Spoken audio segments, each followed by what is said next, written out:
Welcome to this demonstration of the My Assets software. This software is produced by the company My Barcode Software, and most of the design is done in consultation with our key customers.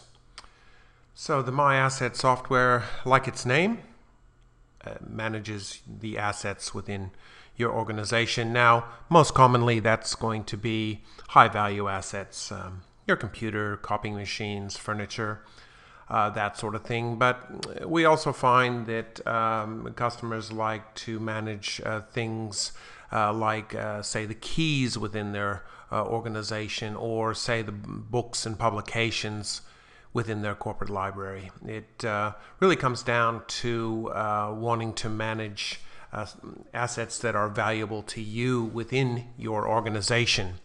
So what can the My Asset software do? Well, it'll keep all the details of your assets, whether that might be serial number or color or whatever characteristics you have. There are user-definable fields that allow you to do that. It'll allow you to check in and check out the asset amongst a community of borrowers, and it'll allow you to do stock takes, and finally it allows you to both import and export data in both report fashion and in data fashion. So let's get started with the software demonstration. If you'll look at this first screen here, what you'll see is it's the quick start screen, and like its name, it's meant to get you started as quickly as possible. Typically there's two avenues to get started. The avenue most people take is the import of data. Now, somewhere within the organization there is an Excel spreadsheet that might have all of the assets, or perhaps there's the ability to export data from your current finance system, and this can go into the My Asset software. The other way to do it is to do it by hand, where you add a location and then you add all of the assets within that location manually. This is typically done when you have no data, and what you do is you go from one location to another, adding the location, adding the assets, and that sort of a thing. Okay, so let's go to the assets screen. Now, if you look on the right here, you will see a number of assets. We've filled in the database with a mythical set of assets within an organization. Now, at any point in time, if you want to search through these assets, all you really need to do is type, and you'll see that the list gets smaller and smaller as you type characters. Similarly, you can print barcode labels with both the asset name and the barcode on it to the Dymo label writer set of printers. Now, you have the ability to add an asset, and we'll go through this a little more in depth in a moment. You have the ability to edit assets, you have the ability to delete assets, and you have the ability to duplicate assets. So you'll notice there's a number of assets that are the same here with different barcode numbers. It happens to be the Latitude E6410 laptop. And the ability to duplicate it and then just simply apply a new barcode number is quite powerful. Now, if you double click any of these assets, let's just pick this asset and bring it into view. You'll see that there are certain bold fields. These are your mandatory fields. You have to have a barcode, description. With description, it gives you a full pull-down menu of all the other descriptions you've already added. It gives you the ability to do a category, and this category happens to be Apple, and an initial location. It also gives you the ability to type in comments. Down below here, you will also notice a number of fields. Now, I've actually set up these fields the way I want them, but if I was to double click this field and I wanted to put in, say, a second serial number field, I can do that. I simply type it, and then in all future use of any asset adding or editing, that serial field will be there, and I can fill these fields with whatever data I so want and unique to my organization. I can also attach an image, so I'll just click here like it asks, and I just happen to have, obviously I've set this up, a MacBook image, and you see that it scales to the area. and at any point in time I can edit or clear that image if I so wish. This is done primarily for stock takes and check in, check out, where you have a lot of items that may look similarly, and you're able to look at the image and say, oh yes, this is the one I'm stock taking, or this is the one I'm checking out. You can also attach a number of files to the current asset record. So I'll click Add Attachment here, and lo and behold, I have a MacBook manual right here I want to attach to this record, and I also have a maintenance agreement that I want to attach as well. So this information is stored within that database, and it will follow this asset around. Obviously, I have the ability to delete. I can view the attachment using whatever reader I have to read whatever data. It doesn't need to be PDF. It can be whatever you wish, as long as you've got something on your PC to read it. And I can also save this attachment back to my own system. Finally, I have the ability to look at the history of this asset. And a few things have happened to this asset. It's been added, it's been moved around, it's been checked out and checked back in. And for everything that happens to this asset, there is a history entry. For example, if it was found in a stock take, you would see a stock take entry in this. So what I'll do is I'll cancel out of that for just the moment. Another powerful ability of this software is the Quick Navigator, and you'll see two tabs here, Categories and Locations. Now, with categories, if I want to look at just everything with the Apple category, I simply click Apple. If I click the Computer category, it lists everything in computers, including the software. We have a category Sony, Dell, Apple, this sort of a thing.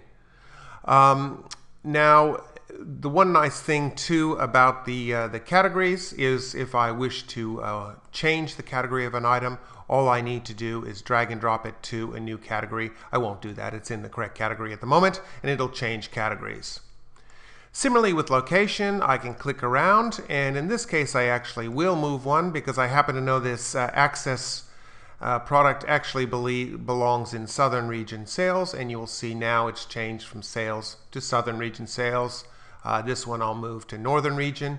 So as you want to move stuff around, you have a complete ability to simply change categories and change locations by dragging and dropping them. You'll notice that there's a set of buttons along the bottom of both the locations and the categories. These are to add, to delete, and to edit any category or locations. I can also do that through right-clicking anything that I so wish.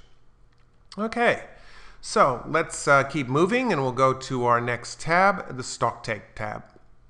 Now, the very first thing I need to do is start the stock take. If a stock take hasn't been started, I need to start it because all of this is grayed out, so I say Begin Stock Take.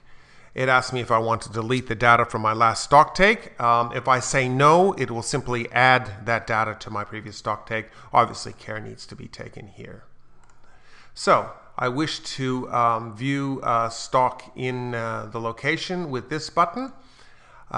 So what I do is I select all locations for the moment. And what you'll notice is it's just come up and nothing's been ticked at the moment. So if I was to do a barcode scan right here, I would go 10001, and you'll notice that it actually puts a tick next to it. Or if I was to tick this box, you'll notice that it simply includes that within the stock take. If I go to something like sales, it'll only list the things in the sales location. If I scan a barcode that isn't in that location, it will let me know what's happening there, and that will go into one of my reports of assets found in the wrong location. It will also highlight items that it has found that are simply not in the database. These are assets that have not been added at that point in time, and you can set various options to auto add barcodes. You can set options to change location to current location if that's what you so wish. You still have the ability to search through. If I want to search for the posters here, I can type POS.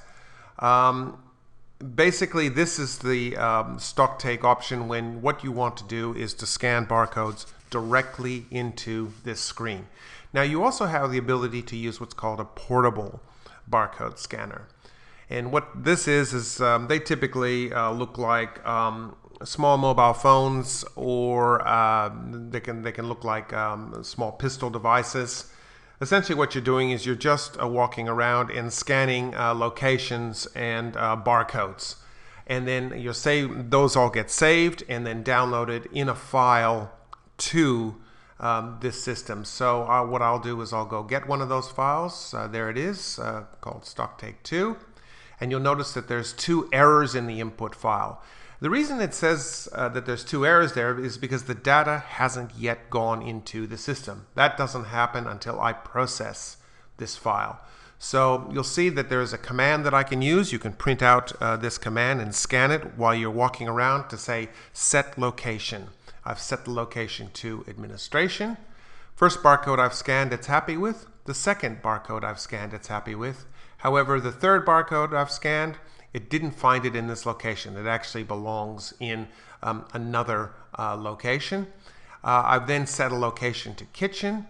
It's happy with the barcode 10024, but I've also put in an unknown barcode. Now, at this point in time, if I want to correct this file, say delete this unknown barcode, or change that, I can do that before I process it, or I can simply process it, and in this case, those assets will be ignored.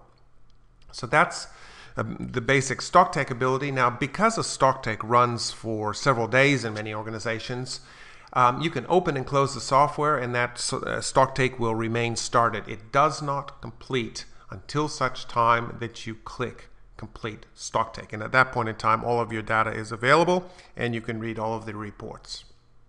Okay, let's keep moving. Let's go to the checkout function. Now, what I'll do is step 1 is to scan or find a borrower, and as you can see with all of our software, we make it as step-oriented as possible, and you'll see that we also have little blue question marks here, and they give us a very quick ability to see what's happening in that area of the screen. So scan or find a borrower. I'll choose to find a borrower. Let me just scroll that over here, and I'll double click David McDonald. That's fine. You'll also notice over in this box, assets currently checked out, that David already has an iPhone 4S. So anytime I bring up a borrower on the checkout screen, it'll tell me whether this person already has assets checked out. Step 2 is to select a location. I've selected marketing. Step 3 is to scan a barcode. So what barcode do I want? Maybe the MacBook Pro. We will also get another item, maybe the Einstein poster. Now you'll notice that there are tick boxes again. This means that nothing has been checked out at this point in time, and it won't be checked out until Finish Checkout is ticked. Now, if I wanted everything to have a due date, I could set a due date here with the calendar, or I can simply click here and set the calendar at this point in time for that one item to have a due date if I so wish. I don't really want a due date in this situation. I can also create a receipt for the borrower or for myself if I so wish. At this point in time, I'm looking pretty happy. Obviously, I can also search for items, and given there's only one item up here, I won't use the search. So I'll do Finish Checkout. We get a screen that says, yep, that's fine. 2 assets have been checked out. What I'll do then is go to the Check-in screen, and we'll use Quick Find again, and there's David again, and lo and behold, there are the 3 things that he has checked out. Obviously, we just checked out the MacBook Pro and the Einstein poster. At any point in time, I can also click Borrower History, and it'll show me the various things that David has scanned out over time. I can also click this button here to say, what does David currently have overdue, if I so wish. Now, what I can do, I'm pretty happy with all of that. Let's see, I want all of this stuff to go back into marketing. Now, I can just click any one of these items, and you'll notice down here that the barcode changes as I change items. So what I'll do is I'll just do an OK there, and you'll see the Einstein poster is ready to be checked back in again, and we'll do the MacBook Pro. Same sort of a thing. If I untick any of these, they won't be checked back in when I do the finish check-in. I can create a receipt, etc. What I'll do is I'm pretty happy with this. I will just do finish check-in, and 2 assets that we recently checked out have been checked out, or excuse me, checked back in again. Locations, well, most of the location, setting of the location, editing the location, that sort of thing is typically done in the asset screen, but we have a complete ability to do it in this screen as well, with a full search capability as well. I won't continue anymore on this screen. It's fairly self-explanatory. With borrowers, borrowers are similar to assets in that, again, you have all of these user-definable fields. And if I want to set, say, field 4 again, all I do is I double-click it, and I can change it to whatever name I wish at that point in time. As I click the various borrowers, you can see the information coming in up here. I can add comments. I can make borrowers active. I can make them inactive. I can print out borrower barcode labels. And as before, I have the ability to add, edit, delete, and duplicate borrowers. One of the most powerful features of this software is the import data. So you may have an Excel spreadsheet already, or you may be able to export data from one of your software applications and then import it into My Assets. What you need is a CSV file, and any Excel program will be able to save your Excel spreadsheet in the CSV format.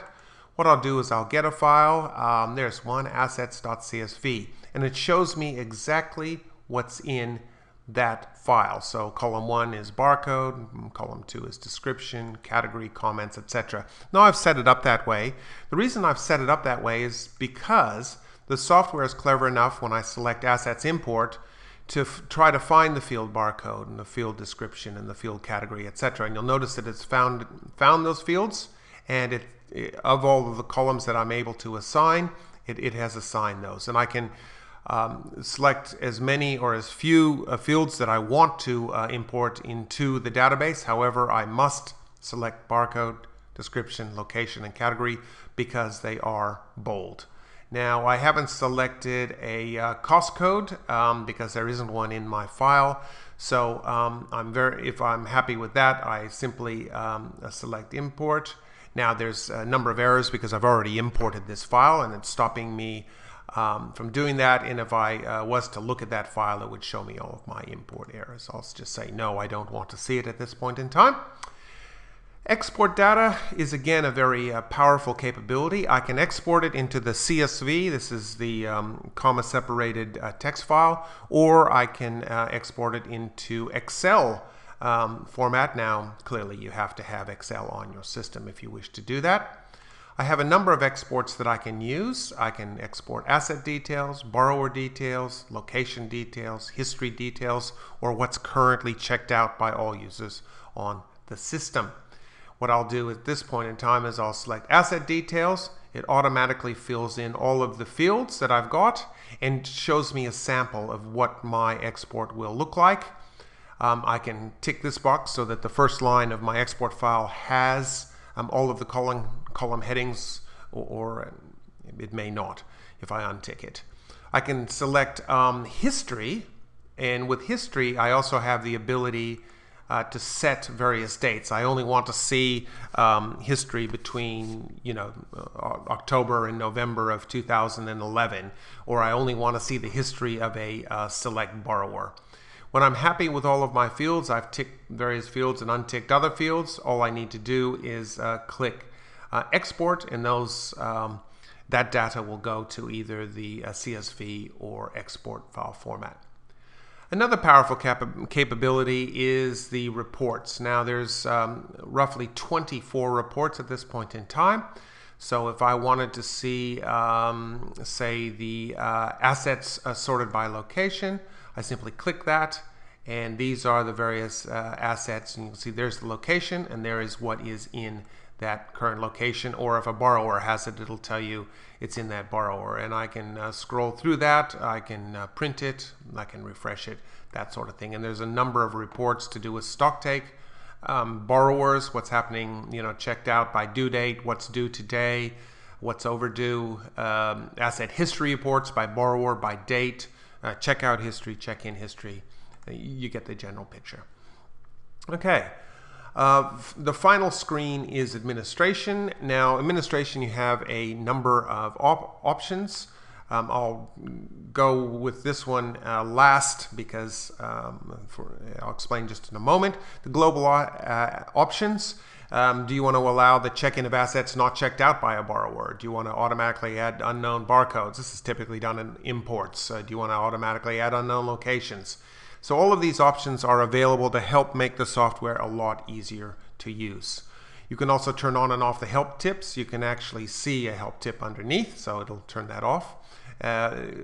Whether or not I want pop-up error messages, I can clear my database. I can, in the multi-user mode, I can save a copy of my current database, open a database. We also have a set of database tools. Now, these tools are used to help diagnose any situation that happens with your software. It's a password protected area because it's quite powerful, but our support team is more than happy to assist you and may ask you to open this part of your software when diagnosing anything that might be going on your system. Finally, we get to the unattended mode. This is, again, the ability to check out and check in assets. But in this case, it's unattended, so the borrowers themselves can check it in and check it out. Now, typically what happens is you can print an unattended barcode sheet. Now, this barcode sheet has a set of commands you can see here. It doesn't fit totally on the screen, but you get the idea. So the borrower scans the set borrower command and then scans in their borrower ID, or they may scan check-in items to say they're checking in items, or they may scan check-out items to say they're checking out items, etc. Okay. Now, I'll give you a quick look at the unattended check-in, check-out mode. Now, with this mode, though, essentially it closes the main screen because you don't want your borrowers getting into the main part of the software. So you'll see that everything that happens, I can select a borrower this way or via the commands, as I was pointing out before. And you see it says, borrower has been currently set to David McDonald.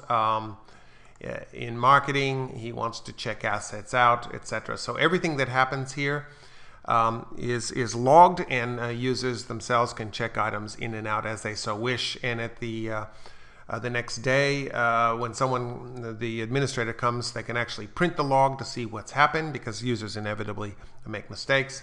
The users have the ability to print out the unattended barcode sheet again as well. That basically concludes this tour of the My Asset software. If you have further questions, please feel free to contact us via email or contact one of our representatives, and we're more than happy to assist you. There are demo copies of this software to assist you as well. Thank you very much for your time.